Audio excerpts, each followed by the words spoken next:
Hello, welcome back to the Transfer Portal CFB presented by NoContextCFB. As you could see, we've got another player interview today. It's the one, the only UNLV star quarterback, Doug Brumfield. Hey, Doug, how are you doing? Happy to be here, man. Just happy to be here.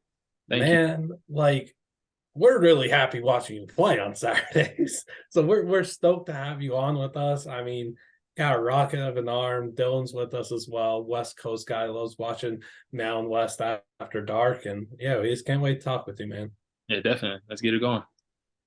All right. So I think the first thing that's only natural to ask is about your recruiting process. Seeing a talent like you at UNLV, it's like, how did these schools miss on you? What were they seeing what were they missing?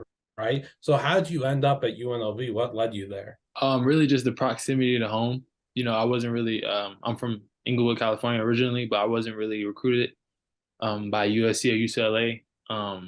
So, UNLV was kind of the perfect match for me. It wasn't too far and the environment when I took my visit, it was exactly what I was looking for, something that was similar to home, but it gave me a fresh start. It was the perfect match essentially. And I had bigger schools. Like my first offer was Utah, and I had Kansas and other schools, but that just wasn't my fit. I didn't feel like I would fit in there. None of those they're not like Vegas. Vegas is a very unique place. It's gotta be a fun place to play Absolutely. college football. And I mean, here's the hoping that you could help set the city on fire and get people out to UNLV games. Like you guys play a very fun brand of offense, right? Yeah. And I mean, as we've seen with the Golden Knights, like they brought fans into the stands for everyone said hockey wasn't gonna work there, right? Right. It Right. worked. Yeah. People are saying like people have like the doubts about UNLV, and like there's just a stigma that people don't get it, right? Right. So bringing fans to UNLV, getting them in seats, selling that place out, it's gotta be tough. But like, how do you and your team like find that drive to get this done and make this town like a UNLV city? Well, really, this is kind of a team message we've always had, even with the change of coaches. Really, just do it for each other. Every day we go out there. I know I'm pushing myself hard, and I know that if my brother was pushing himself just as hard, he would take offense if I wasn't giving him my all as well. Like I'm gonna take offense if my brother isn't pushing as hard in these workouts as me because we got the same goal. So if we really want to get to this goal and really want to put UNLV on the map and win the Mount West, then we all got to push it just as hard. So it Absolutely. kind of helps us block everything, like all the outside noise and all whatever. Oh, you guys are this, or you guys haven't done that. Like that really doesn't matter. None of those players on those teams before are here now. The times that they talk about, be like, I was in high school. Most of my team was in high school. Like we weren't even brought about in the program. So, it's a whole different team. Out of curiosity, just what is it like to, I guess, go to college in Las Vegas? Because there's so many, in the Mountain West, there's a lot of like college towns, and Las Vegas is pretty far from a college town. I'm just curious what it's like to, be in that city, going to school and playing football there. Like, do people come up to you and recognize you, all that good stuff? Definitely during the season, like when we were hot during the season, we were 4-1. It was kind of hard walking around campus, not being recognized. My girlfriend, she liked to go to the library and study a lot. And I used to have to tell her like I can't go to the library. Like I can't just go. And she thought I was being dramatic until we ended up going that day. And as soon as we walked in, the guy at the door recognized like, you quarterback, right? I'm like, yeah. It's like I told you, like I'm not being dramatic. But Vegas is it's a nice town, honestly. It's not what you think, it does make you mature a lot quicker. But if your head is on straight, you're gonna mature in the right way for sure. You can Vegas is somewhere where you can go the right way or you can go the wrong way, but it's really about your environment. And our coaches do a great job of keeping us on track and keeping us on course. Absolutely. Yeah. Staying on course, in the city of Vegas is smart for someone who's, a young adult. And not a lot of young adults probably take that advice in the Sin City. But for a lot of people who may not be familiar with your game, obviously we talked about you can really put some zip on the football, you're mobile, really fun to watch. Can you take a second to describe, your playing style, your game, and tell folks why you're, must see TV. Really, I give it my all every play. Um, no matter what I need to do, my end goal every drive is to score. So if I gotta just hand the ball off to my running back, or if I gotta run it myself, or I gotta throw a 7-yard bomb, whatever it takes for us to get it done, that's my goal. I'm willing to put my body out there. As you probably seen in previous games, I do a flip or whatever I need to do to get in that end zone. But that's the goal at the end of the day: score points. I mean, it's perfect because my next like thing I was going to bring up was you're quick, you're crafty, but you're also tough. Like we've seen you dive over the top for a touchdown after touchdown. It's just easy for you is playing with those instincts and that grit factor that we all talk about so much. What like talk a bit about your mindset when you're on the battlefield and what you're willing to do to win. Really, it's kind of instilled from my father. Growing up, I played both sides of the ball, and my dad was my defensive coordinator. So he really like he called us the killer bees because he just wanted everybody to the ball and get a hat in every time, like every play. So he kind of preached that tough, hard nosed mentality early on. So it just kind of stuck with me on the offense side of the ball. So it made it easier and more kind of like second nature just to take off. And I'm not thinking, oh, slide. I'm thinking, go get the touchdown. I'm just thinking more aggressively, just off the rip. And also you casually said throw a 70-yard bomb like that's the easiest thing to do. What was that about? That's just, I was giving an example of something, you may have to do one day. I may have to rip the ball as far as I can because we got guys that can run past anybody. So you never know how far they're gonna get down the field and how far you got to put it. What's the furthest that you've like thrown a ball? So there was a camp in high school where it was the Rams passing down camp. It was a 7-on-7 camp. It was a few local high schools around. And they did a throwing competition for the quarterbacks at the end. And it got down to me and Shane Illingsworth. I think he's at Reno right now, actually. But Mhm. so we got down to that, and I thought we had multiple throws. So I just took like a regular like step back and threw it. I threw it like 68, like no step, no drop, anything. Just stood there through 68. I'm thinking there's rounds, I'm just putting myself in a good position for the next round. Shane goes back, he takes like a 3-step, 2 hitches, and just rips it. And I'm like, okay, like good 72. But like I'm like, okay, like we get another round. And they're like, yeah, that's it. I'm like, wow. But I'm pretty sure in game, I really don't count my yards and stuff during the season, but I'm pretty sure in game, like I probably threw something much further than that. But I really Yeah, don't that's count that stuff. I mean, you spoke about though, like y'all got weapons, and one of them is Ricky White, and he's a stud and emerging like really good talent at receiver in this sport, especially at the Group of Five level. He's obviously a Power Five talent. Can you speak to the connection that you built with Ricky instantly? Because y'all were firing on all cylinders. What's your relationship like with him, and what kind of player is he? Yeah, so Rick is really quiet. Like Rick really doesn't talk too much, but he's about his business. He's about his work. So when Rick initially got here, I knew that he was previously teammates with Harrison, who was on the team before. So it was a little challenging trying to build that connection. But at the end of the day, we all had the same goal. And at the end of the day, the best guy will play. So um, we just focus on winning, not so much of who's going to help us win, just giving your best individually and then it just working together as a collective. And then the best 11 is going to be out there on game day. So we really just we took every rep so serious and with detail in the off season that when we got to the game, it was just like practice. It was just so fluid. From And your perspective, Ricky, he's a special talent. I've never seen oh yeah, body control at this level from someone, like the way that he can move around and get open and find windows, it's crazy. He's smooth. Yeah, real smooth operator. from your perspective as the leader of the offense and the quarterback, what does it take for you to kind of lead a guy like you said who's super quiet? Because sometimes you want people to kind of match your energy when you're in the huddle or on the field and practice that sort of thing. Is there anything extra that you have to kind of do to get somebody or to at least know that they're with you and matching that energy?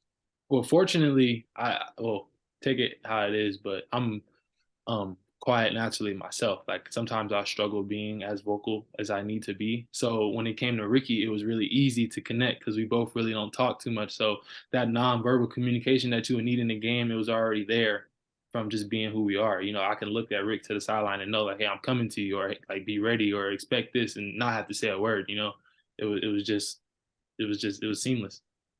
Silent assassins. I love it. That's awesome. Um, can you talk to us about why you think people might be sleeping on you or even UNLV as a program this year? Um, Really just outside looking in. That's the shortest way to put it. From an outside perspective, like yeah, we didn't have the best season. We didn't finish the best last year. But when you really get into the details of everything that went on last year, we started 4-1. We had a few injuries, and that injury patch hit us in a tough part in our schedule. And then coming back off injuries is really hard to pick up that momentum and get things back going. So really, I feel like our biggest roadblock is ourselves, just staying healthy and consistent.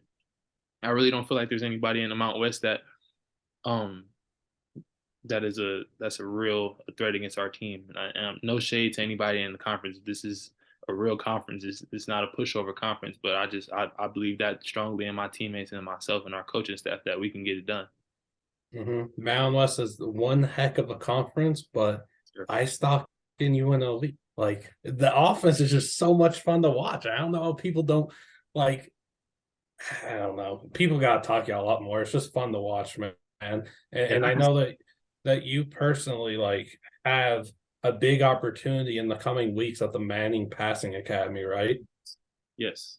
So, all right. So, a lot of stud quarterbacks are going to be there. Some guys named Peyton and Eli as well. What are you expecting for this event? Like, what are your expectations?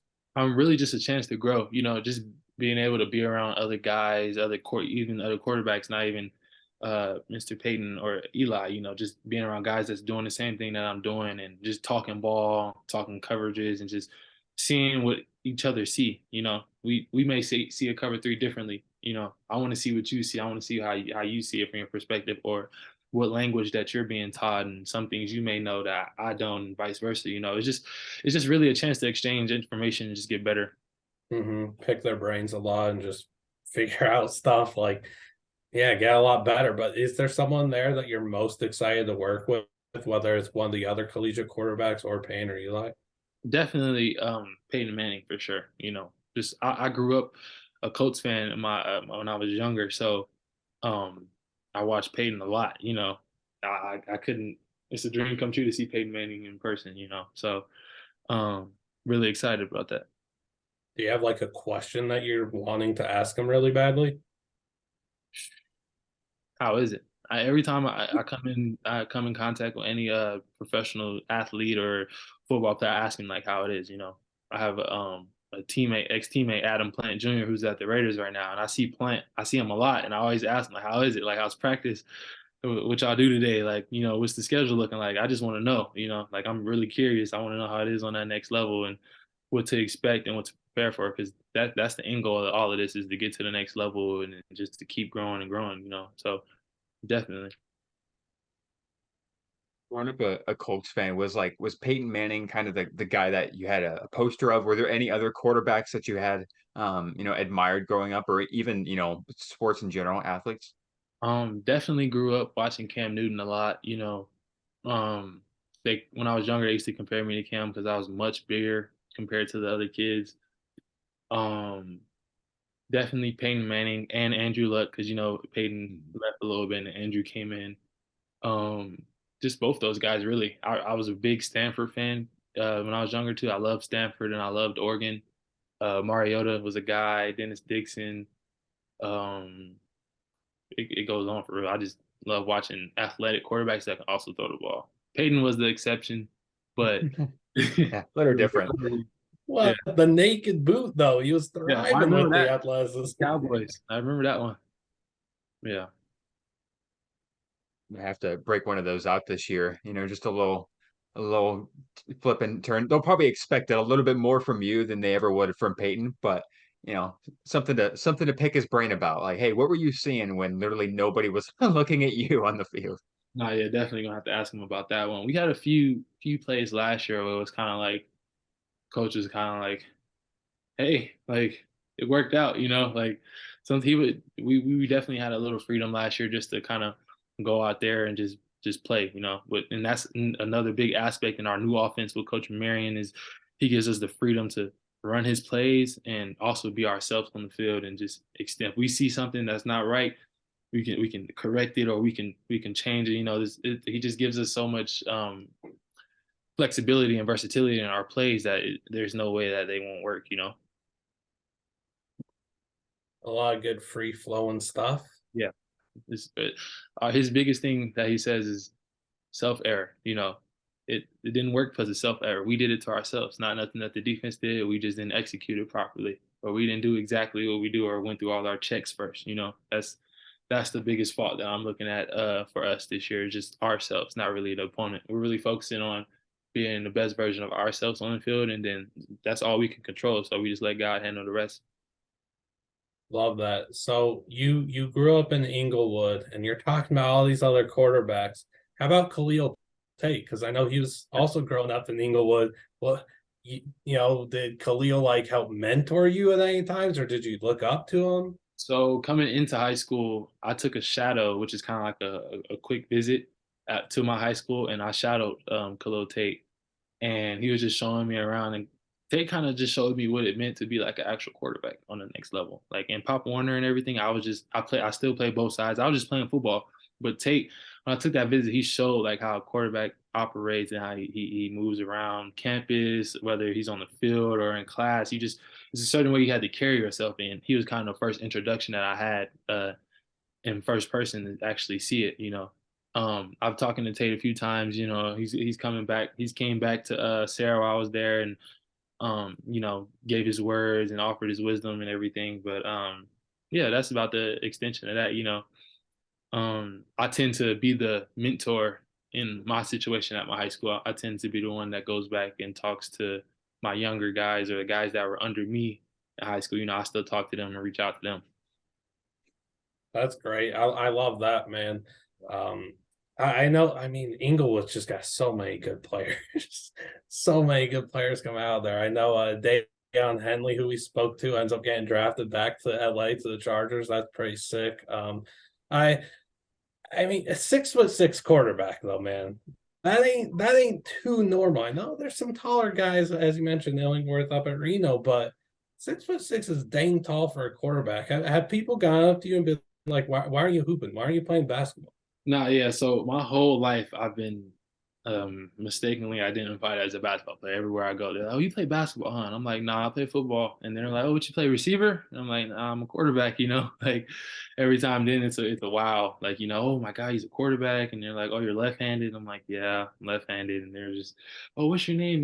That's kind of the story of my life in public. Just meeting people and them thinking I'm a basketball player. So sometimes I let them like, yeah, I'm a basketball player. I play basketball. Sometimes I mess around, but most of the time I let them know.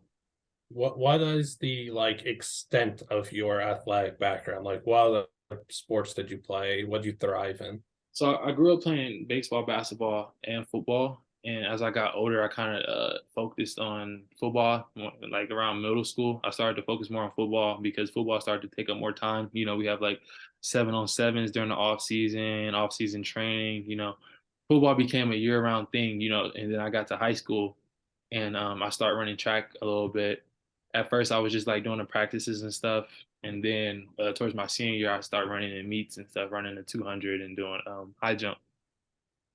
But my high school coach, he would not let us play basketball. We had a player a few years before I came in. He was a top guy, a top receiver, and a top basketball player, but he ended up breaking his leg and playing basketball. Mm-hmm. So ever since then, our coach was like, "No, if you want to do something, you can play baseball or run track." And I hadn't played baseball in so long. I was like, but just went to that track. So can you dunk though? Like I mean at 6'6", you got can you like windmills, 360s, all that good stuff? Go to my Twitter. I have a video from 2018, dunking off windmill off vert from 2018. But yeah, we do a lot of rec runs here. We go to our rec, like half the team we'll go in there and play basketball for a few hours. We got a few hoopers on the team. We got a few guys that are real hoopers in high school and like really like hoop for real. So yeah, it gets pretty competitive, almost more competitive than practice sometimes. It's a good facility there at UNLV for basketball. Yeah, definitely. We have our rec, so it's like 4 basketball courts on top of our student gym that we go to. Most of the time it's mainly students in there, but it's always a great crowd of basketball players in there just because UNLV is UNLV. Everybody wants to come. If you're in Vegas, they want to come hoop at UNLV. So it's always a good crowd up there. Who's the best hooper on the team? Honestly, I would say probably Seneca McKee on our receiver. Seneca is a real hooper, but we got a few guys: John O'Baldwin, Cameron Oliver, Dre Williams. Like those guys mainly are DBs. Like they play with so much energy on the court. They running half court traps and hustling up and down the court. Like it's hard to beat those guys. Bunch of Matthew Dellavedovas out there diving on loose Yeah, like balls and biting at people's ankles. all hustle. They're all hustle on the court the whole time. Man, I'm telling you too, we gotta get that college football player dunk contest thing going, man. Doug could windmill, Riley Leonard could windmill, Jared Verse could dunk on me. Like, we've got options. No, yeah, definitely. I for sure into that. I was trying. So UNLV, we don't have a men's track team, and when I got to college, yeah, so it's a Title IX thing. You know, you got to have equal sports, men's and women's. But when I first got here, I wanted to try out for track, but we didn't have a track team. But definitely, if we had a track team, I would probably be out there running during the off season for sure. Is there at least like a club team? None. We have no male track athletes on campus. Oh. It's crazy. Interesting. Yeah.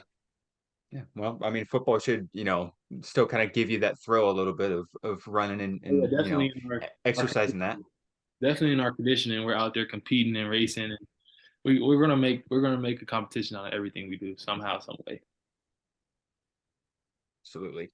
Biggest mentor in your life so far? Definitely my father. I get a lot of my personality and who I am from my parents. My dad he played football as well too, so he really taught me everything I really knew in football, just from the basics he taught me how to catch. My first year, I couldn't catch a cold on the football field, so he took me to the park one day. It was like this really skinny tree, and he had me put my hands around it like this and just extend my arms and catch just for hours, just catching, and then I can catch. I can still catch to this day, better than some receivers, But yeah, definitely my father. He's still texting me every day, checking how's practice, how was film, what you guys do today. Did you get any work in? Did you eat? Are you on your protein? Just staying on me still to this day. Well, you bring up the receiving aspect there, and all I could think of is let's get a trick play going. Like, let's I was thinking the same thing. I forget if it happened last year. I completely forget. Maybe it did, maybe it didn't. I can't remember. But this upcoming season, like, we need to see it, man. No, I can't.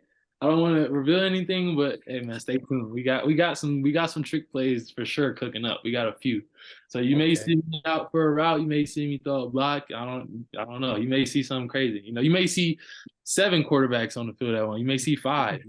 I'm not exaggerating. That's all I'm saying. Well, okay, then you gotta talk to us about Coach Marion and what it's been like cooking with him, because y'all are clearly cooking some stuff. And why is Coach Marion a rising star in our great sport? Really, just Coach Marion's grind and just work ethic. Coach Marion every day, his attitude is just to get better. He said it this morning. He said, "I'm not gonna let nothing get to me today. I'm in here. I'm in a good mood. I'm here to get this work done. I'm here to get it done." He comes in every day with a brand new idea. We watch film and we see certain things from certain defenses, and we're like, "Oh, we should change this to this, or for that week, or change this to that." Like, he's so innovative, and just our whole offensive scheme is just something new and fresh that defenses won't be used to. And I feel like his ambition and just his work ethic is the reason why he is where he is today. He's going to be a star, man. You're going to be a star. Ricky White's going to be a star. Definitely. And invest in UNLV football. I don't know what people are doing. What's the first thing that you look at on film when you're doing prep on your upcoming opponent to try and get an advantage? Really just alignment. I want to get in specifics because I don't want guys to try to. It's state secrets. Right. But really alignment. For a quarterback's alignment tells a lot. It tells you a lot with the defensive coverage. defenses have to cover zones. You know, if they don't, then it's open. So you do a kind of a process of elimination. If this guy's rotating this way or the backers are bossed this way, then somebody has to come down or somebody has to roll over. Like there's only so many coverages that they can run within the coverage rules. You know, they can only do so much. And once you recognize the coverages that they can possibly be in and start your process of elimination, if you can get that down to those couple seconds before the play, like now that's when the offense is moving and that's when you're cooking with grease. Absolutely. So if I asked you, what is your favorite game that you've been a part of at any level of your football career? What's the first thing that comes to mind? I got a few. I give you one for each level because I got a few. My Pop Warner, I won a Super Bowl. We had a perfect season. Um, our year before coming in high school, we had a perfect season. Definitely that Super Bowl was one of my favorite games to play in. High school, I played Bishop Alamany, which this team was filled with a bunch of young guys. You know, Miller Moss is like a bunch of the young Alamany guys that are at SC. They were all on that team. Um, every every game within a 30-mile radius got canceled because of thunderstorm, but we were the only game to play because it was our homecoming. And that game got to a point where we couldn't even like do shotgun. Like we had to go under center and pass. It was so muddy and raining, but I ended up throwing for like 4 touchdowns that game, almost 300 yards, no interceptions. We ended up blowing them out just because we was just out there having fun for real. Like just forget about the rain. This is our homecoming. Let's enjoy it because we playing. So let's do it. And then Makes that reminds me of the Friday Night's Mud Bowl episode. I, I think I know exactly what you're talking about, but it was similar to that, like just mud everywhere. Some guys like whole sides of their body just covered in mud, face mask, helmet, just mud. Because my high school, we played on a old grass field. We had the same field since the '60s. They just got turf, like I think the year Mm. after I left. But we were on straight grass, potholes, gopher holes. It's just really out there just playing backyard football. But I'll probably say my favorite game from college is Utah State last year. We went in, that was a real hostile environment. It was our first league game. They were defending champs, and we ended up by the end of the game, their crowd was cheering for us. You know, they were cheering for us. They had bags on their heads, everything. That was the first time I've ever silenced the crowd that early and got them to be on our side by the end of the game. Like that was the first time that has ever happened. So Getting they them go on every your week. side is unbelievable. That's the first time that has ever happened. I was amazed. That's crazy, man. So one thing that we make sure to ask every single person we interview, how do you plan on giving back to the community and helping out those in need? It is of the utmost importance. How do you plan to do that, whether it's next week or in a few years when you're chilling in the NFL? So right now we do a lot of Rebel reading weeks. So um, we go out and read to the youth, or like a few of us we just do things on our own, or we reach out to our compliance and they set up things where we go to like YMCA's and we just go play with the kids or just go talk to them. And most of the time they just want to see you. You know, you go talk to the kids and they just want to talk about ball. You know, I want to talk about what they doing and about their lives, but they just want to hear about this game or this play, or they want to look up pictures. You know, so we really do a lot of outreach with the youth. Coach Marion, actually, when he first got here, he took us to this lower income daycare. It was in the projects in Las Vegas, and we got to go and read to the kids and help them with their homework and just spend time with them. So yeah, that's definitely a community outreach is definitely a big part of our team and what we're about. So I don't know if y'all do this at UNLV for home games, but do y'all like invite some of those kids out like for free tickets to give them the opportunity to see y'all play live? Oh yeah, definitely. We had a large group of youth and kids on the sideline for our spring game.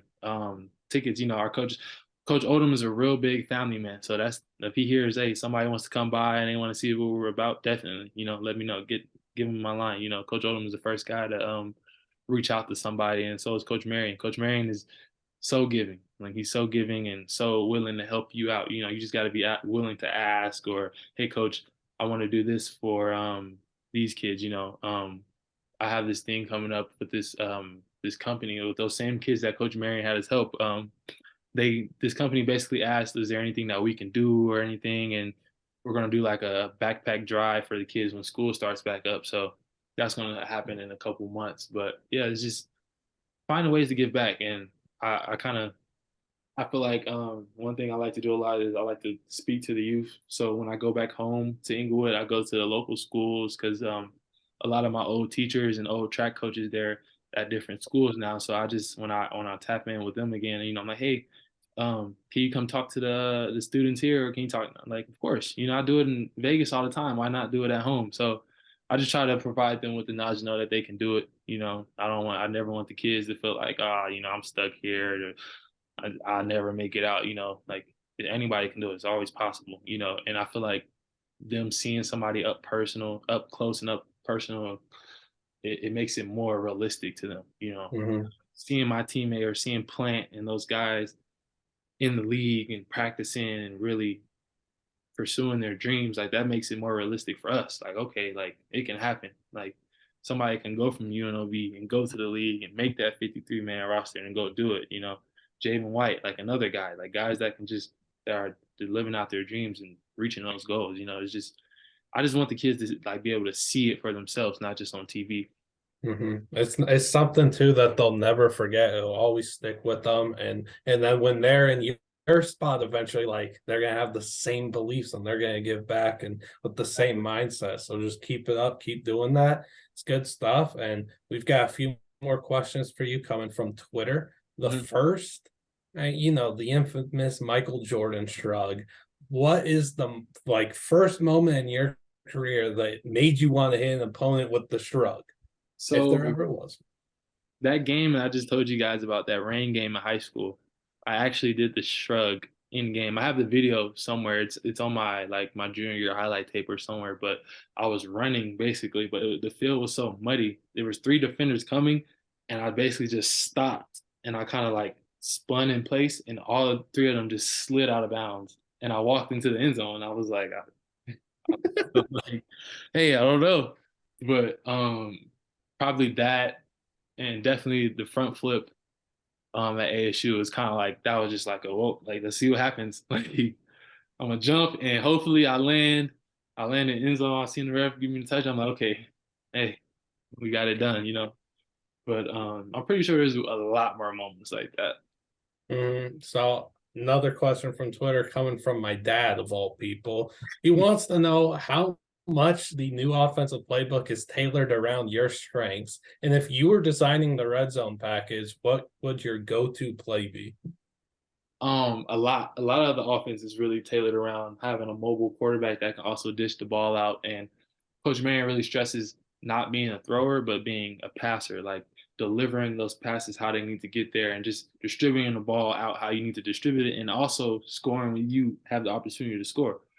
So a lot of the flow of the offense is in control of the quarterback and it's coming from the quarterback. A lot of those decisions that happen on the field is the quarterback's decision. You know, we really don't have too many plays where we're just I have to hand the ball off. Like, you know, if some guys crashing, like I can pull it and make something happen. You know, he won't be mad at that. You know, so it's definitely a lot of freedom and I do have a lot of control. But I would say um if I had a choice, I would definitely go empty in the red zone. I wouldn't get into specifics on the plays because we were most likely going to use some of it coming up, but I would go empty just because I pose a run threat of myself already. So I want to spread these guys out and have as many receivers and pass threats out there. And if we're in the red zone, I can handle the running, you know, just get over. That's how I can pass you the ball. You know where my mind goes when I see empty inside like the 5-yard line? I'm thinking, all right, you're going to fake that QB power. I want to see a jump pass. I want to see the tight end leap late after he checks and releases. I want to see that jump pass. Put that in the playbook. Let me see it opening week. Sometimes I get out there, like last year, sometimes I think it was Fresno State. We were in the red zone and I got out there and I seen the play, but I can tell the defense was in like a drop 8 look where most likely I was going to have to end up taking off eventually because they were just going to sit under everything. So I was like, you know what? I'm just going to take off. I'm going to do a 3-step and I'm just going to start rolling and see what happens.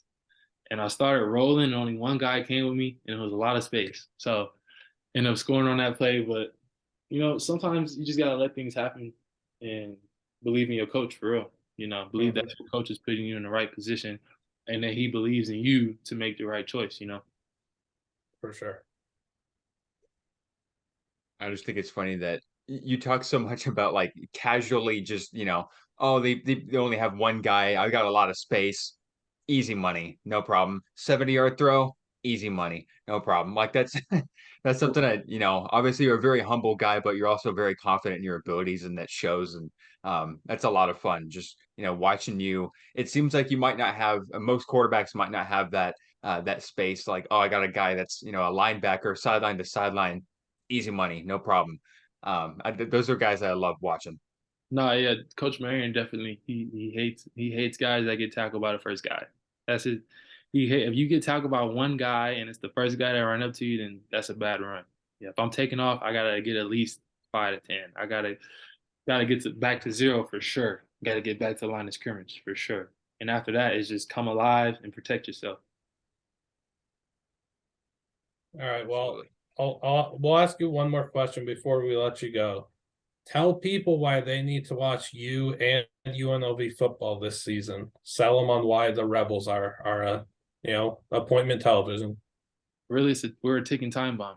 Last year we were this close to reaching our goal. Even with the downfalls that we had towards the end of the season, we came out so hot and fast that we almost still had enough we could have won one more game and lost the rest of the games, and we've been fine. Better than UNLV has been in years.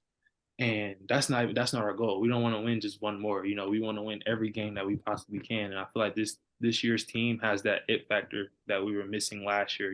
We have that extra push, and I feel like a big part of it is the coaches being just as aggressive as the players. A lot of times last year we did have a few times where players and coaches didn't see eye to eye on what we were doing. But I feel like these coaches, they have that same aggressive mindset and that kind of arrogance to, I don't care what they're doing. Like, this is what we're about to run, this is what we're about to do, and we're gonna score. That's coach's mentality on both sides. Coach Odom and Coach Marion, they're sticking to their guns, and we're gonna stick right behind them. So I feel like, hey, if you don't catch on now, you're gonna catch on later. And nobody likes a bandwagon. So what do you lose? There's nothing to lose being a fan of a hardworking, great team. Taking time bomb, that was sick too. I like that. Opening up with that was dope. Well, Doug, we really appreciate having you on, man. Can't thank you enough. Y'all, please make sure to go follow Doug on Twitter, as that's been up on the screen the whole time. Make sure to like and subscribe too. And yeah, man, thank you so much, Doug. Go kill it this year. Exceed everyone's expectations. Prove the doubters wrong.